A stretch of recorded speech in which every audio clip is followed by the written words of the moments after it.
আসসালামু আলাইকুম। Perfect cooking tips চ্যানেলের পক্ষ থেকে আপনাকে স্বাগতম। আজ আমি নিয়ে এসেছি ব্রয়লার মুরগি মাংস রান্নার রেসিপি। ভাবছেন ব্রয়লার মুরগি তো রান্না করতেই পারি বা অলওয়েজ খেয়ে থাকি। আসলে রেসিপিটা একটু আলাদা, একটু ভিন্ন স্বাদের। এ কারণেই মূলত রেসিপিটা আজকে আমি আপনাদের সামনে তুলে ধরছি, এবং এই রেসিপিটা খাওয়ার পরে বলতে পারবেন যে সত্যি রেসিপিটা অনেক স্বাদের, রেসিপিটা অনেক ভালো ছিল, এটা বলতে পারবেন। আজ আমি আপনাদের সেও এটা বলে দিব এবং দেখিয়ে দিব। এখন ভাবতে পারেন যে ভিডিওটা তো অনেক লং।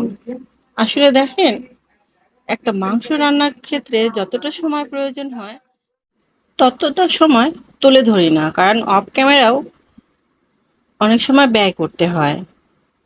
এই কারণে ভিডিওটি সম্পূর্ণ দেখার অনুরোধ রইল। ভিডিওটি স্কিপ করবেন না, তাহলে ভালো লাগবে, রেসিপিটা শিখতে পারবেন। এবং এই রেসিপিতে আমি লাস্টে এমন ২টা টিপস বলে দেব, অর্থাৎ এমন ২টা মশলা অ্যাড করব যেটাতে মাংসের স্বাদ দ্বিগুণ পরিমাণ বাড়িয়ে দিবে। তাই ভিডিওটি স্কিপ না করে সম্পূর্ণ দেখার অনুরোধ রইল। এবং আরেকটি অনুরোধ, প্লিজ আমার চ্যানেলটিকে সাবস্ক্রাইব করে দিন, এবং যদি করে থাকেন অসংখ্য অসংখ্য ধন্যবাদ। এবং আমার ছোট চ্যানেলে সাপোর্ট করার জন্য আপনাকে অসংখ্য ধন্যবাদ। তাহলে চলুন এবার দেরি না করে মূল ভিডিওতে যাওয়া যাক।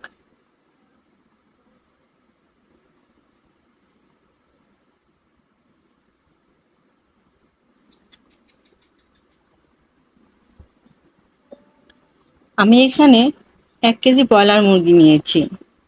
মুরগিগুলোকে, অর্থাৎ মুরগিটা কেটে খুব সুন্দরভাবে টুকরা টুকরা করে নিয়েছি, এবং মাংসটা ধুয়ে পানি ঝরিয়ে নিয়েছি। এখানে ১ চামচ হলুদ এবং হাফ চামচ লবণ অ্যাড করে দিয়েছি, এবং মাংসটা খুব সুন্দরভাবে আমি মাখিয়ে নেব, যেন প্রতিটা মাংসে লবণ এবং হলুদ অ্যাড হয়।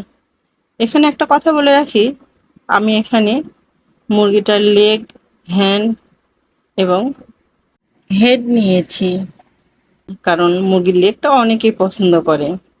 এখানে আমি একটা কড়াইয়ের মধ্যে তেল দিয়েছি এবং মাংসগুলোকে দিয়ে দিব। মাংস থেকে হালকা একটু পানি বের হয়েছে, কারণ আমি লবণ দিয়ে কিছুক্ষণ নাড়ার পরে এটা পানি বের হয়েছে। এভাবে আমি রান্না করব অনেক সময়, যতক্ষণ পর্যন্ত মুরগিটা মাংস ভাজা না হবে। মুরগিটা বলক এসে গেছে, এবার আমি চুলার আঁচটা হাই দিয়েছি। শুরুর থেকেই হাই ছিল, তবে এবার আমি একটু চুলার আঁচটা আরো বাড়িয়ে দেব, যেন পানিটা তাড়াতাড়ি শুকিয়ে যায়। মুরগির কালারটা চেঞ্জ হয়ে আসছে। আমি অফ ক্যামেরায় অনেক সময় নেড়েছিলাম, হলুদের কালারটা ফুটে উঠেছে দেখেন।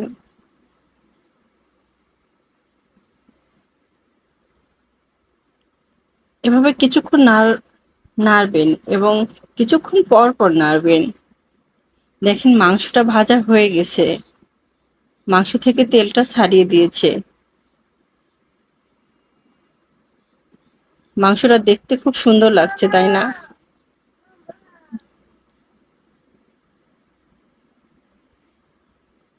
এখনো অনেক সময় নাড়তে হবে মাংসটা।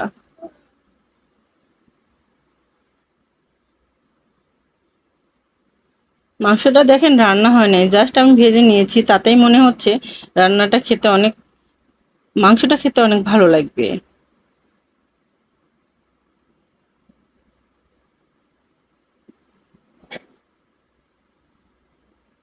এবার আমি মাংসগুলো উঠিয়ে নিব।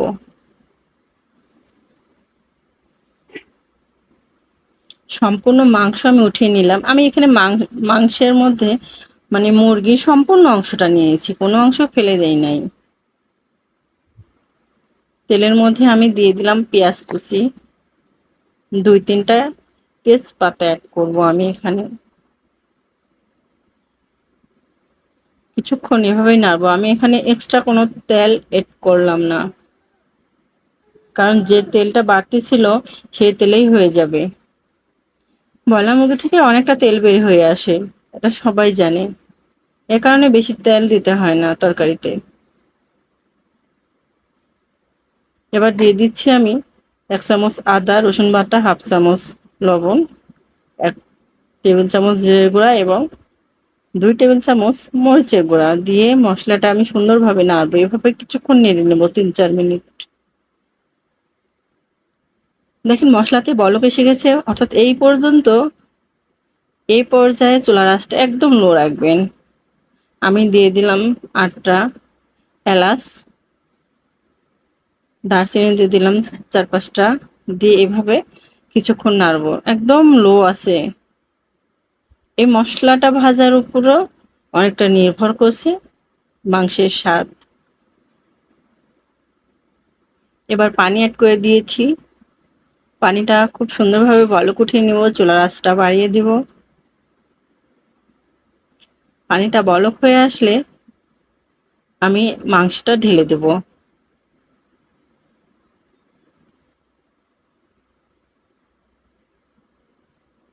মাংসগুলো ঢেলে দিলাম।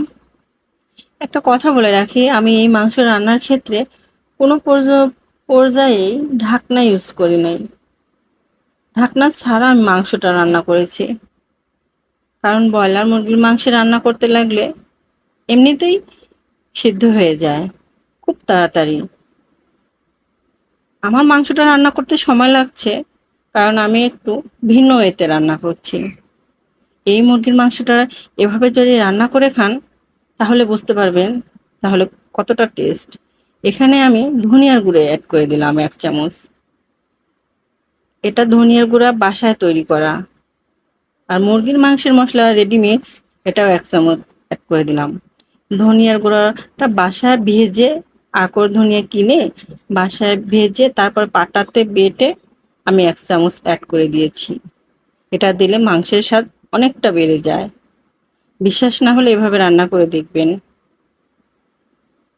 মাংসটা প্রায় শেষের পর্যায়ে, আমি মশলা দিয়েছি এ কারণে একটু জাল দিয়ে নেব। এবার চুলার আঁচটা বন্ধ করে দেব। মাংসটা রান্না হয়ে গেছে। মাংসটা কিছুক্ষণ রেখে আমি পরিবেশন করে দিব। আমার ছোট্ট একটি রিকোয়েস্ট, প্লিজ আপনারা বাসায় এভাবে রান্না করে খেয়ে দেখবেন যে কেমন লাগে এবং কমেন্টে জানিয়ে যাবেন। আশা করি অনেকটা ভালো লাগবে। এবং ভিডিওটি এতক্ষণ ধৈর্য সহকারে দেখার জন্য অসংখ্য ধন্যবাদ। ভালো থাকবেন সবাই, সুস্থ থাকবেন।